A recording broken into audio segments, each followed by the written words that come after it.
Hello बच्चों, क्या हाल चाल। देखिए, आज आपके लिए एक बहुत जरूरी इंफॉर्मेशन लेके आए हैं कि आज से हमारा एक बहुत बेहतरीन और एक नया सीरीज शुरू हो रहा है जिसका नाम है एकलव्य सीरीज। अच्छा, इसकी खास बात क्या है? अभी तक हम लोग सोच रहे थे कि लेक्चर अपलोड करें, ये करें, वो करें, बहुत कुछ, लेकिन अब आपके लिए सीधा 60 दिन मतलब 60 डेज का एक ऐसा सीरीज लेके आए हैं पूरे बायोलॉजी क्लास 12 के जितने भी बच्चे हमें देख रहे हैं उन सभी के लिए। इससे फायदा क्या होगा? आपका 60 दिन है, ठीक, मतलब 60 डेज। अभी आज 5 नवंबर है, आज से आपका डेली अगर हम लेक्चर अपलोड करना शुरू करेंगे तो 5 जनवरी मतलब 5 नवंबर से 5 दिसंबर, 5 दिसंबर से 5 जनवरी, यहां तक चल के हमारा 60 डेज में पूरा बायोलॉजी खत्म हो जाएगा। पेपर चाहे सीबीएसई का होगा और चाहे यूपी बोर्ड का होगा, दोनों को पढ़ना है एनसीईआरटी। हमें भी एनसीईआरटी ही पढ़ाना है। खास करके आपकी ये पूरी सीरीज बायोलॉजी के लिए चलाई जाएगी। जो भी क्लास 12 के बच्चे देख रहे हैं विधिवत देख सकते हैं, कोई दिक्कत नहीं है। अच्छा, उससे जरूरी बात क्या है? जरूरी बात यह है कि पूरी एनसीईआरटी को अगर हम किताब से पढ़ाएंगे तो इतनी जल्दी खत्म नहीं कर सकते। इसलिए आप सबके पेपर की डेट को देखते हुए और ज्यादा समय ना हो पाने के कारण आपके लिए हम स्पेशल नोट्स लेके आए हैं। उस पूरे नोट्स को हम पढ़ाएंगे जो कि 100% एनसीईआरटी बेस्ड है, और पूरे नोट्स को हम आपके लिए, अगर आप कहें तो स्क्रीन पे हम पेस्ट करवा देंगे अपना व्हाट्सएप नंबर। वहां पे आके आप पर्सनली मैसेज करके कि सर हमें ग्रुप में ज्वाइन होना है, क्लास 12 एकलव्य बैच में, आपको हम ज्वाइन करवा देंगे। अगर मान लीजिए आप व्हाट्सएप में ज्वाइन होना चाहते हैं तो, अगर नहीं होना चाहते तो टेलीग्राम ग्रुप है। जब आप हमारे ही चैनल के अबाउट वाले सेक्शन में जाएंगे तो सीधे आप लोग चले जाएंगे, टेलीग्राम का ऑप्शन है, फेसबुक का है, जो भी सोशल मीडिया होते हैं सारे उनके ऐप का ऑप्शन है। आप आराम से वहां पे जाके ज्वाइन कर सकते हैं और आराम से पढ़ सकते हैं। आज हमारा पहला लेक्चर होने वाला है, इसलिए आज से ही आप लोगों के लिए सबसे जरूरी बात यह है कि नोट्स हमने दे दिया, पढ़ा हम पूरा देंगे, समझाने की जिम्मेदारी भी हमारी है। आपका काम क्या है?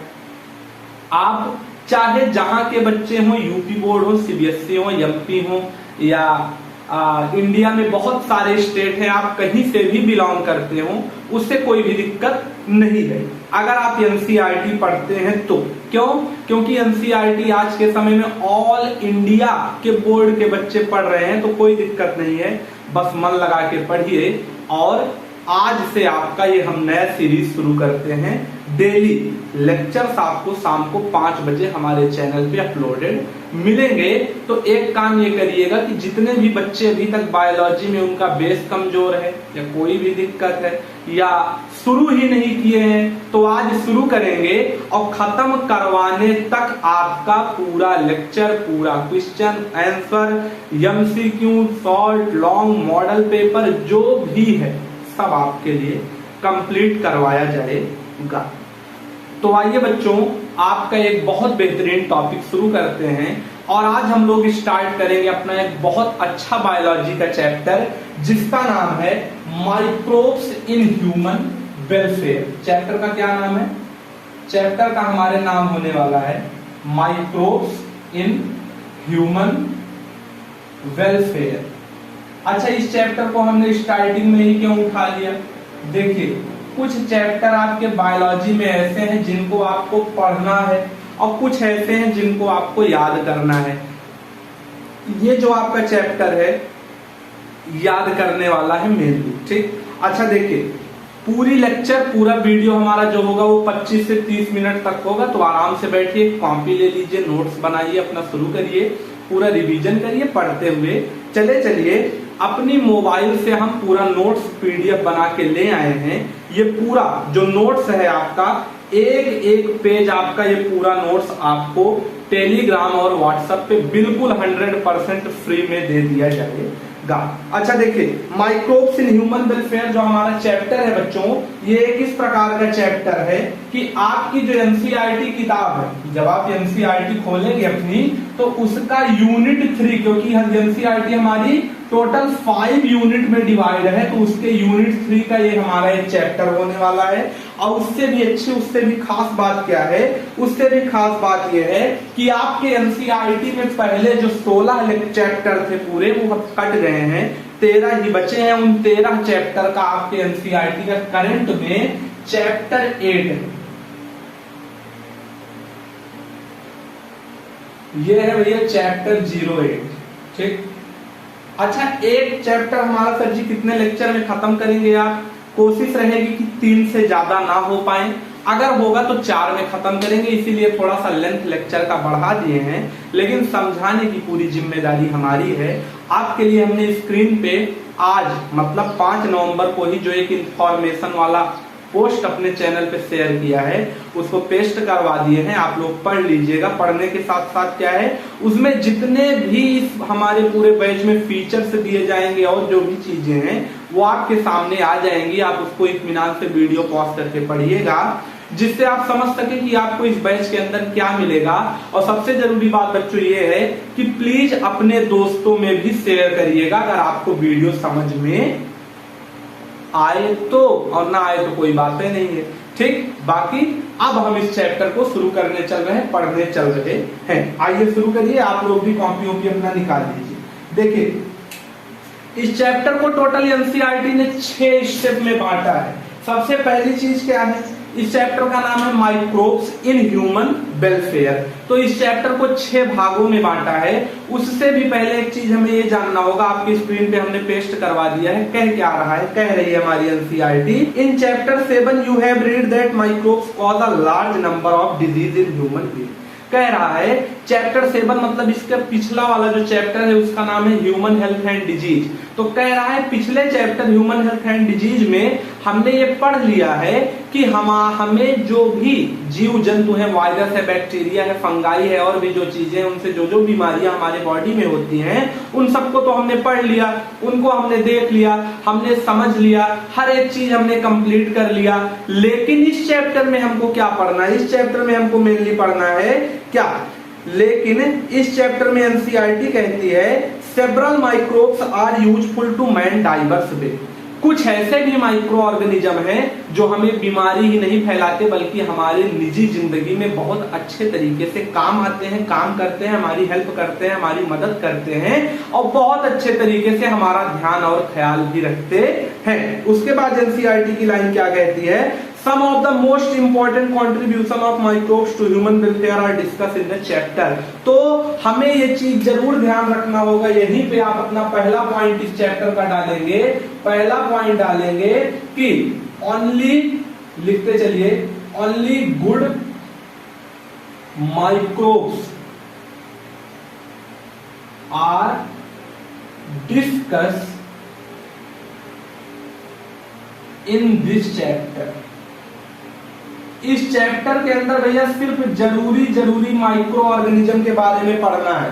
फर्जी वाले जो थे उनको हमने चैप्टर 7 में पढ़ लिया है। एनसीईआरटी कहती है ह्यूमन हेल्थ एंड डिजीज, वो माइक्रोब्स जो हमें बीमारी फैलाएं, हमने पढ़ लिया। इसमें हम उन माइक्रो ऑर्गेनिज्म की बिल्कुल भी जिक्र नहीं करेंगे जो हमें बीमारी फैलाएं। ऐसे माइक्रो ऑर्गेनिज्म को हम क्यों पढ़ेंगे ही क्यों? जो हमें बीमारी फैलाते हैं हम उन्हीं को पढ़ेंगे, जो हमें फायदा करते हैं, मजा देते हैं, आराम देते हैं, बहुत सारी चीजें हैं। तो देखिए, आज हम आपके एनसीईआरटी का 2 टॉपिक कवर करेंगे। आपके एनसीईआरटी पे जगह जगह हम फोटो पेस्ट करवाते हुए चल रहे हैं। एनसीईआरटी का 2 टॉपिक कवर करेंगे। इस चैप्टर की शुरुआत कहाँ से होती है? पहला, अब आप लोग जो पहला हेडिंग डालेंगे वो कहां डालेंगे अपने कॉपी में, कि ये तो आपका एक टैग लाइन है कि इस चैप्टर के अंदर असल में है क्या। नहीं तो बहुत सारे बच्चे तो यही कंफ्यूज होते हैं, माइक्रोब्स भैया मतलब बीमारी फैलाने वाले माइक्रो ऑर्गेनिज्म, और उनको हम पढ़ेंगे, इसमें भी पढ़ें उसमें भी पढ़ें, तो ये क्या है? ऐसा नहीं है। Only good microbes are discuss in the chapter, या only helpful microbes are discuss in the chapter which are mainly helpful for our daily life. Okay, तो अब देखिए पहला आप लोग हेडिंग डालेंगे microbes in household product. क्या heading लगाएंगे बच्चों? Microbes in household product. अच्छा देखिए, ऐसे पढ़ाने में बड़ा मजा भी आता है यार। मजा इसलिए आता है क्योंकि वो जो रिकॉर्डेड लेक्चर होता है उसमें बच्चों से बात हो नहीं पाती, जो ठीक से बात होनी चाहिए टीचर की वो हो नहीं पाती, और नहीं हो पाता तो मजा नहीं आता। इसलिए आप सबसे अब जब ऐसे पढ़ाएंगे तो सीधा 60 दिन में तो हमारा और आपका तालमेल एकदम लोहा हो जाएगा, समझ रहे हैं ना। आराम से डालिए पहला हेडिंग कि microbes in household product, कि अगर हम माइक्रो ऑर्गेनिज्म को पढ़ ही रहे हैं तो वहां से ना शुरू करें जहां हमारे घर में ही शुरुआत होती है इन चीजों की। तो आइए देखते हैं, लेकिन उसके पहले इतना देर माइक्रोब्स कर लिए। इसी में आप पहला लिखिएगा इसका डिफिनीशन, व्हाट इज माइक्रोब्स। तो लिखिए भैया, पहला क्वेश्चन डालिएगा व्हाट इज माइक्रोब्स, कि माइक्रोब्स हैं क्या। अच्छा देखिए, फिलहाल अभी हमारे पास थोड़ी सी मतलब एक प्रकार से कह सकते हैं जरूरत की पूरी सामग्री, पूरा सामान नहीं है। लेक्चर भी हम आपका मोबाइल से ही रिकॉर्ड करते हैं। तो अगर मान लीजिए थोड़ा सा हमारे इन्वायरमेंट में, क्योंकि बगल में पंखा चल रहा है, नहीं तो रूम में गर्मी होगी और सांस फूलेगा अगर पूरा कमरा बंद करके पढ़ाएंगे, तो थोड़ा सा हो सकता हो कि पंखे का बैकग्राउंड आपके वीडियो में जा रहा हो आवाज। लेकिन अगर इसको ना बंद करें तो एरिया थोड़ा सा बिजी शेड्यूल है, बगल घर और बन रहा है, तो वहां से ठोकने ठाकने की आवाज आएगी, पढ़ने में मजा नहीं आएगा। इस तरह है, पंखा है, मैनेज कर लीजिए थोड़ा सा। और अगर कोई दिक्कत हो तो हमको पर्सनली कमेंट में बताइएगा, उसका हम समाधान करने का कोशिश जरूर करेंगे। इस साल पढ़ लीजिए, अगले साल इतनी बेहतरीन तरीके से शुरुआत करेंगे ना, यकीन मानिए मजा आ जाएगा। ठीक, तो पहला हेडिंग डालिए बच्चों, व्हाट इज माइक्रोब्स। माइक्रोब्स होता क्या है, तो कह रहा है दोज ऑर्गेनिज्म। लिखते हुए चलिएगा, नहीं मजा नहीं आएगा। ये समझ लीजिए कि गुरुजी आपके सामने पढ़ा रहे हैं, ऐसा नहीं है कि छोड़ के भाग जाएंगे, छोड़ने वाले नहीं है दोस्त। Those organism which are not seen, लिखते चलिए, विच आर नॉट सीन, कहां नहीं सीन हो रहा है भैया, by naked I, by naked आई। कह रहा है वो जीव, वो जंतु जो हमें अपनी आंखों से, अपनी नंगी आंखों, आंख पे कोई पट्टी थोड़ी बांधेगा, तो आंख तो वैसे खुली होती है जहां कपड़ा ना पहना जाए, वो चीज क्या है, नेकेड मतलब नंगा। तो कह रहा है वो ऑर्गेनिज्म जो हमें डायरेक्ट अपनी पर्सनल नेकेड आई से क्या हो, ना दिखाई दे, which are not seen by naked eye but have, लेकिन इनको पढ़ना फिर काहे है, बट है, अब जब दिख ही नहीं रहे पढ़ने का क्या मतलब। लेकिन कह रहा है बट हैव आ वार्म या बिग, लेकिन उनका हमारे जिंदगी में बहुत बड़ा रोल होता है, रोल इन आवर लाइफ, लेकिन फिर भी उनका हमारे जीवन में बहुत बड़ा रोल होता है। इसीलिए हमें माइक्रो ऑर्गेनिज्म को पढ़ना ही पड़ेगा। अच्छा काहे, आइए उनका रोल थोड़ा समझने। तो रोल में एग्जाम्पल लिखिए, एग्जाम्पल 01, बहुत सारे एग्जाम्पल हैं। पहले एग्जाम्पल लिखिए, जैसे बहुत सारे बैक्टीरिया हैं, बहुत से बैक्टीरिया हैं, बहुत सारे फंगी हैं, और क्या चीज है भैया, बहुत सारी ऐसी, एक प्रकार से कह सकते हैं कि फंगी में ही कुछ चीजें आती हैं। जैसे फंगी में आ गया ईस्ट, अब ईस्ट बहुत काम करता है, अभी सब बता रहे हैं। ईस्ट को अगर छोड़ेंगे तो फंगी में ही आता है पेनिसिलियम, पेनिसिलिन जिसे कहते हैं, आंख उठ जाती है, गांव में तो कहते हैं आंख उठ गई है, या आंख मतलब एक प्रकार से समझ सकते हैं आप लोग, वही जो कंजक्टिवा नामक एक बीमारी होती है, आंख लाल हो जाए। अभी बीच में कोरोना के बाद उसी का प्रकोप बहुत हैवी था, तो उसमें क्या होता है, पेनिसिलिन डालने से आराम होता है। वो भी एक प्रकार का पर्सनल हमारा फंगी या फंगाई के ही ग्रुप में आता है। ठीक, उसके बाद क्या है, इसको अगर थोड़ा सा डब्बा ना बंद करें, खोल दें, एक और इसी में लिख लीजिए मशरूम।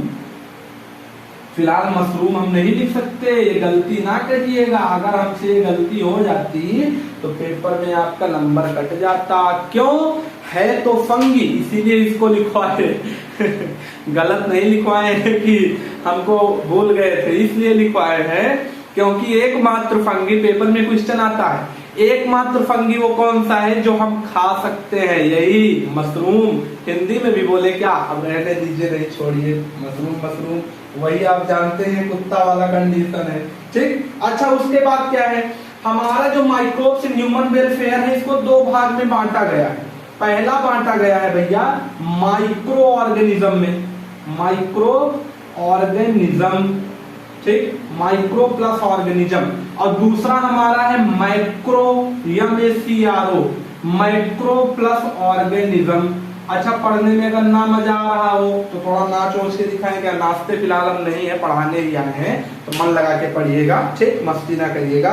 कह रहा है दो प्रकार के हमारे माइक्रो ऑर्गेनिज्म होते हैं, एक होता है माइक्रो ऑर्गेनिज्म, एक दूसरा होता है बच्चों मैक्रो ऑर्गेनिज्म। अच्छा, माइक्रो मैक्रो में अंतर क्या है?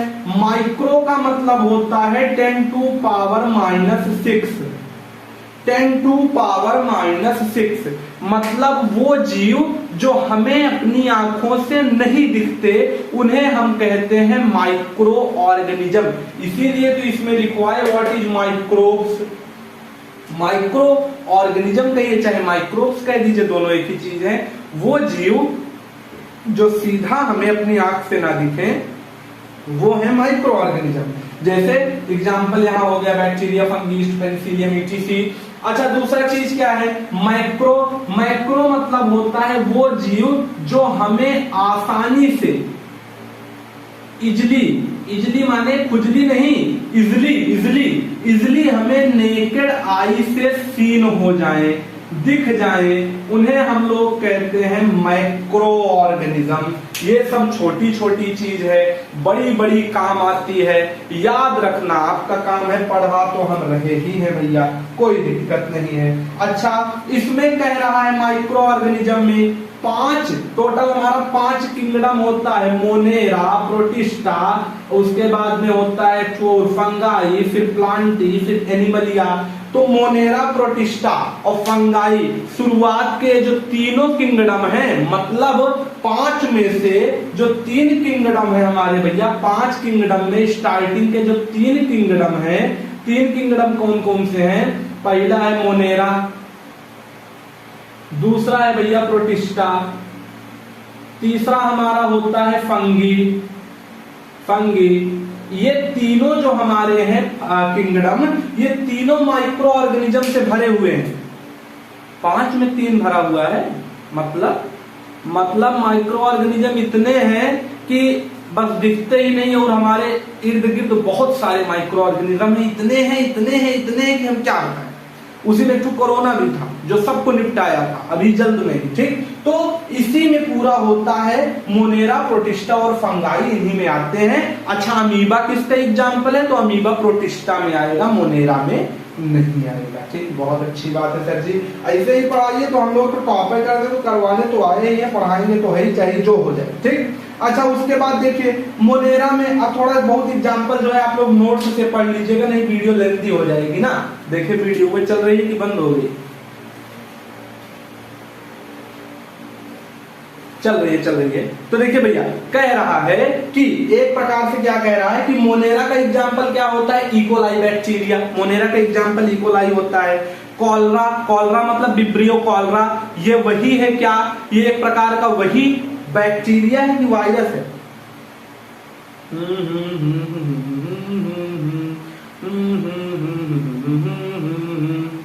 तो देखिए बच्चों, मोनेरा का एग्जांपल क्या है? मोनेरा का एग्जांपल है इकोलाई, विब्रियो कॉलरा और साइनोबैक्टीरिया। अच्छा, साइनोबैक्टीरिया में याद रखिएगा, इसी साइनोबैक्टीरिया को हम लोग ब्लू ग्रीन एल्गी के नाम से जानते हैं। साइनोबैक्टीरिया मतलब ब्लू ग्रीन एल्गी, साइनोबैक्टीरिया मतलब ब्लू ग्रीन एल्गी, साइनोबैक्टीरिया मतलब ब्लू ग्रीन एल्गी। दूसरा चीज क्या है? प्रोटिस्टा, प्रोटिस्टा में अमीबा और पैरामीशियम आएगा, प्रोटिस्टा में अमीबा पैरामीशियम आएगा, अमीबा पैरामीशियम। फंगी में आ गया ringworm, ringworm, ringworm, और भी बहुत सारे बाल हैं। उसके बाद देखिए, उसके बाद क्या है? इसमें 2 ही चीज आता है मैक्रो में जो हमें अपने आंख से दिखे। एक तो हो गया प्लांट जो है चौथा किंगडम भैया, और 5वां हो गए हम लोग एनिमलिया, एनिमलिया। इसे भी प्लांटी कहते हैं, प्लांटी, और उसे एनिमलिया, क्योंकि बायो है ना, तो बायो में अलिया मलिया ये सब चलता ही रहता है, कोई बहुत बड़ी बात नहीं है। तो यही सब आते हैं, इसमें कोई दिक्कत है नहीं। इतना स्लाइड क्लियर हुआ कि नहीं? अगर हो गया तो आइए इसके आगे देखें।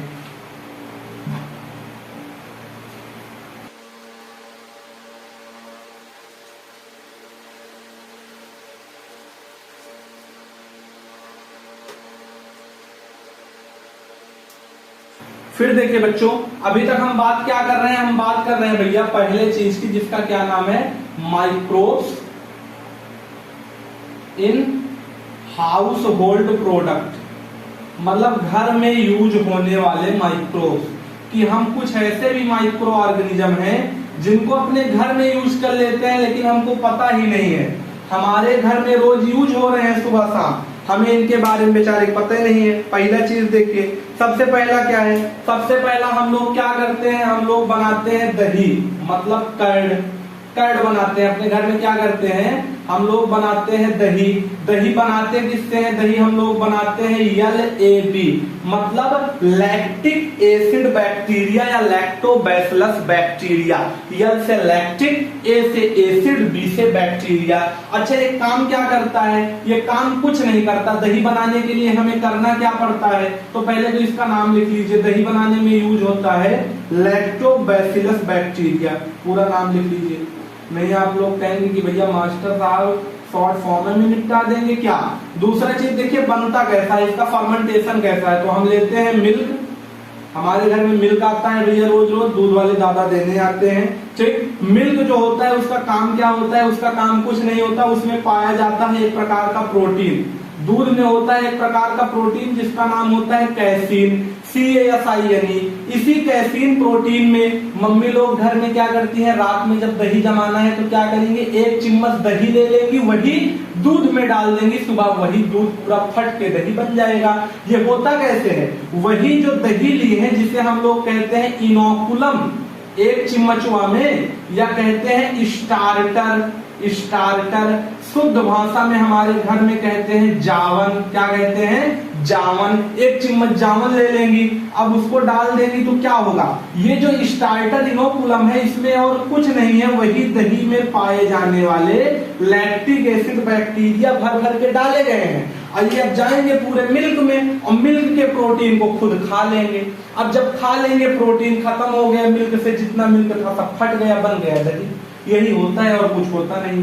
हो जाएगा फॉर्मेशन ऑफ कर्ड। क्या हो जाएगा भैया, फॉर्मेशन ऑफ कर्ड हो जाएगा, फॉर्मेशन ऑफ कर्ड हो जाएगा। यही इतना कंडीशन है।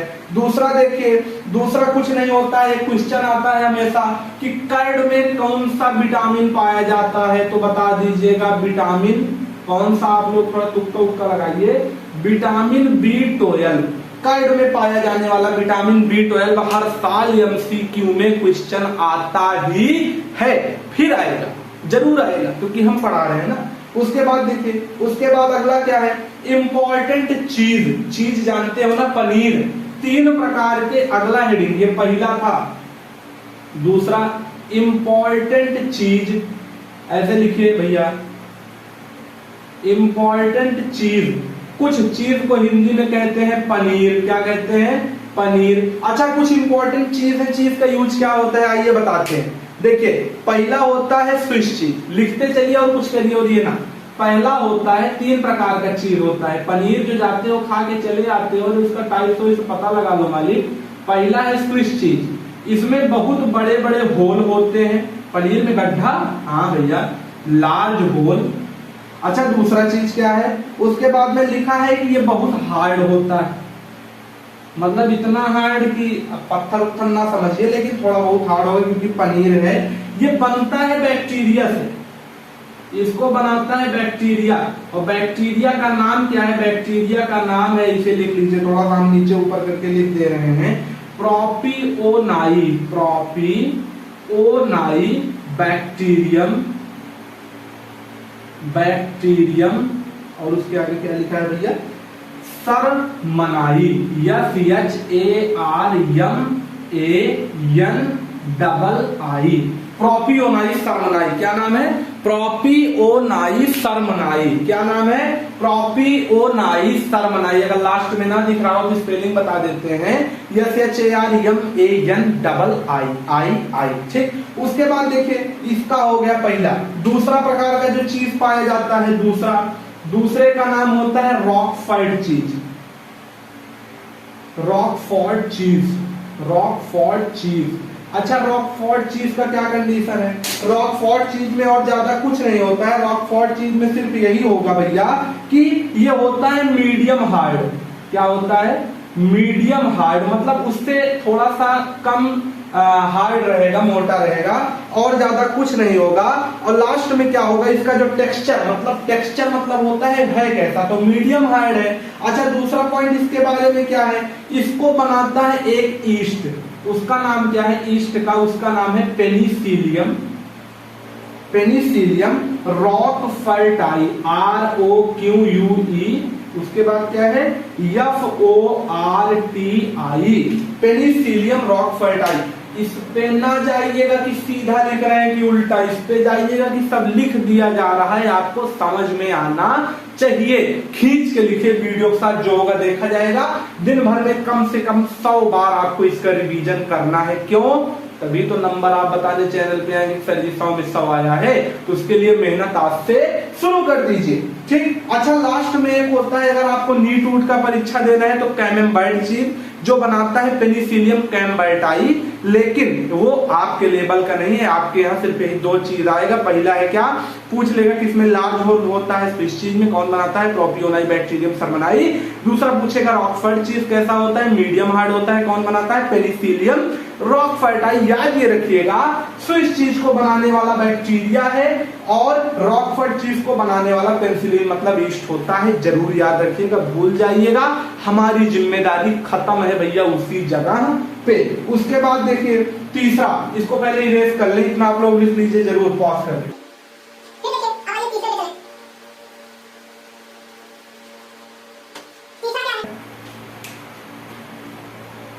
फिर लिखिए तीसरा इसमें हमारे दिया गया है नोट्स में, इडली डोसा। अरे राजा, खाने में तो बहुत मजा आता है। इडली डोसा क्या होता है, इडली डोसा का जो आटा होता है, उसे हम लोग कहते हैं डो, DOUGH। क्या होता है, डो, DOUGH। अच्छा, इसको बनाने के लिए हमें यूज करना पड़ता है बैक्टीरिया। जितनी प्यारी प्यारी हमारी बहनें हमारी वीडियो को देख रही होंगी, लड़कियां जो होंगी, कभी ना कभी तो इतना भाई इंटर में आ गई, इडली उडली बनाई होंगी घर में, तो उन्हें ज्यादा अच्छे से पता होगा। इसको बनाने के लिए बैक्टीरिया का यूज होता है। लड़कियां कहेंगी सर जी हम तो कभी बैक्टीरिया पकड़ के लाए ही नहीं। जो आप उसमें मिक्स करती हैं उसमें बैक्टीरिया पहले से ही रहता है। तो एक बैक्टीरिया है ल्यूकोनोस्टॉक और दूसरा है भैया स्ट्रेप्टोकोकस। क्या नाम है, स्ट्रेप्टोकोकस। फिर देखिए इतना तो कंप्लीट हो गया।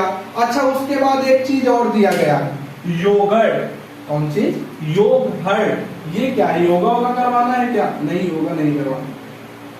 स्पेलिंग लिखिए उसका क्या है, YOGHURT।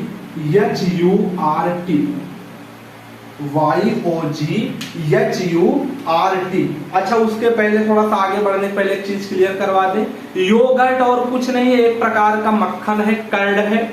इन दोनों में अंतर क्या होता है, योगर्ट और कर्ड मतलब घर वाले क्या, कर्ड को हिंदी में दही कहते हैं ना, घर वाले दही में और योगर्ट वाले दही में, दोनों में अंतर क्या है, अंतर कुछ नहीं है, बस इतना ही है, घर में हम थोड़ा सा दही बनाते हैं और जब इसी को फैक्ट्री में बहुत ज्यादा बनाना होता है, जो आप लोग घर में अपने खरीद के लाते हैं, पैकेट में पैक होता है, उसे हम लोग कहते हैं योगर्ट। बस इतना समझ लीजिए, बस बहुत है, इससे ज्यादा समझने की जरूरत नहीं, क्योंकि हमको पता ही नहीं है, हम समझाएंगे क्या। ठीक। अच्छा, ये भी भैया बैक्टीरिया से बनता है, ये भी है बैक्टीरियल फर्मेंटेशन। विश्वास मानिए गुरु, पढ़ने में इतना मजा आएगा कि हम बता नहीं सकते, बस आप पढ़ने में मन लगाइए। अच्छा, इसमें क्या होता है, बिल्कुल सेम तो नहीं कहेंगे, लेकिन इसमें 2 चीज यूज होता है, वही LAB लैक्टिक एसिड बैक्टीरिया, या उसे हम लोग लैक्टोबैसिलस कहते हैं, या दूसरा आप लोग लिख सकते हैं वही जो ऊपर लिखा है स्ट्रेप्टोकोकस। इन दोनों को यूज करके हम लोग फैक्ट्री में बना देते हैं। उसके बाद में आता है ब्रेड का फॉर्मेशन। चौथा हो गया पांचवें में क्या है, पांचवें में है formation of bread. Formation of bread कैसे होता है, तो फॉर्मेशन ऑफ ब्रेड करने का एक बहुत ही आसान सा तरीका है और उसको करवाना बहुत ज्यादा कुछ नहीं है, सिर्फ फॉर्मेशन करवा देना है। अच्छा, लिखिए, हेडिंग डालिए, ब्रेड फॉर्मेशन। ब्रेड फॉर्मेशन है क्या? ब्रेड फॉर्मेशन और कुछ नहीं है, इसमें हम लोग यूज करते हैं बेकर ईस्ट का, बेकर्स ईस्ट। जहां भी ईस्ट आए मतलब क्या है? फंगी। जहां ईस्ट आए क्या है? फंगी। क्या है? फंगी। अच्छा, इसको यूज कैसे करते हैं हम लोग? और कुछ नहीं करेंगे, इसमें यूज करेंगे एक फंगी का जिसका नाम होता है सैक्रोमाइसेस सेरेबीसियाई। सेरेबीसियाई। आप लोग कहेंगे सर जी ठीक ठाक मजा ले रहे हैं, हम लोग का ऐसा ऐसा नाम लिखवा दे रहे हैं। भैया हम नहीं लिखवा रहे हैं, हम खुद ही स्पेलिंग याद करने में परेशान है। मान लो गलती हो जाए माफ करना, एनसीईआरटी लिखवा रही है। क्वेश्चन देते हैं कि जो हम लोग ब्रेड खाते हैं वो थोड़ा सा फूला हुआ रहता है ना, उसे कहते हैं पफीनेस ऑफ ब्रेड। तो पफीनेस ऑफ ब्रेड कैसे होता है? तो due to presence of carbon dioxide gas. Bread को जब हम लोग बनाते हैं कंपनी में तो कार्बन डाइऑक्साइड गैस अलग से ऐड करते हैं, जिससे ब्रेड में उभार आ जाता है, थोड़ा सा फूल जाता है, नरम हो जाता है। और एक क्वेश्चन आ सकता है कि ब्रेड अब आप जब ध्यान से देखिए तो बिल्कुल पनीर की तरह क्लियर नहीं रहता, थोड़ा सा बीच में गड्ढा रहता है। वो किस कंडीशन से होता है? इसी CO2 के प्रेजेंस के कारण वो भी होता है, और कुछ नहीं होता है। ठीक। अच्छा, उसके बाद देखिए 6वें नंबर पे क्या है? 6वें नंबर पे हमारा आता है बहुत एक सुंदर सा चीज है, जितने लड़के हैं वो तो खुश हो जाएंगे, टॉडी प्लांट। टॉडी प्लांट क्या है? ताड़ का पौधा, ताड़ी जिसे हिंदी में कहते हैं ताड़ी। अच्छा, ताड़ी होता क्या है? कुछ नहीं होता भैया। इससे क्या होता है? इससे बनता है इसका ड्रिंक, जिसे हम लोग कहते हैं टॉडी ड्रिंक। अच्छा, ड्रिंक बना के करेंगे क्या? कुछ नहीं, एक प्रकार का कल्चरल, जैसे हम लोग के यहाँ आप लोग समझ सकते हैं कि मतलब मान के चलिए कि भगवान शंकर जी का जब पूजा होता है शिवरात्रि में भांग पीते हैं सब लोग, कुछ लोग मतलब दूध में मिक्स करके। वैसे साउथ इंडिया हमारा जो दक्षिण भारत है, जहां के आपके रजनीकांत जी हैं, उनका कल्चरल ड्रिंक है। कल्चरल मतलब जब बहुत ज्यादा खुश हो जाते हैं तो इसको पीने लगते हैं वहां के लोग, या कोई उनके यहाँ तिथि त्योहार पड़ा तब पीते हैं। तो टॉडी ड्रिंक एक कल्चरल ड्रिंक है उन सबका। अच्छा, कुछ होता नहीं है, थोड़ा सा इसमें नशा होता है और ज्यादा कुछ होता नहीं है। बनता कैसे है? तो ये भी एक प्रकार का ईस्ट है। क्या है? ईस्ट मतलब क्या? वही फंगी, FUNGI। नोट करते चलिए सीधे। लास्ट में बस लास्ट टोस्ट न जाइए, यही ये जो आपके 6 पॉइंट हैं आपके नोट्स से, ये मोस्ट इंपॉर्टेंट है जो बोर्ड में हर साल आते रहते हैं।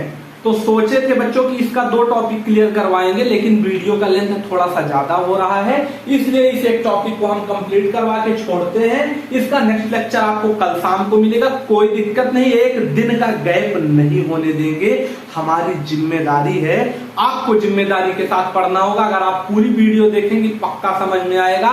तो जाते जाते वीडियो को लाइक कर दीजिएगा, अपने कुछ दोस्तों में भेज दीजिएगा। सब्सक्राइब के लिए इस पूरे सीरीज में हम कहीं नहीं कहेंगे, जो पूरा देखेगा खुद करेगा, कोई नहीं देखेगा तो जो होगा देखा जाएगा। ठीक, तो मिलेंगे आपसे नेक्स्ट लेक्चर में, तब तक के लिए ओके बाय।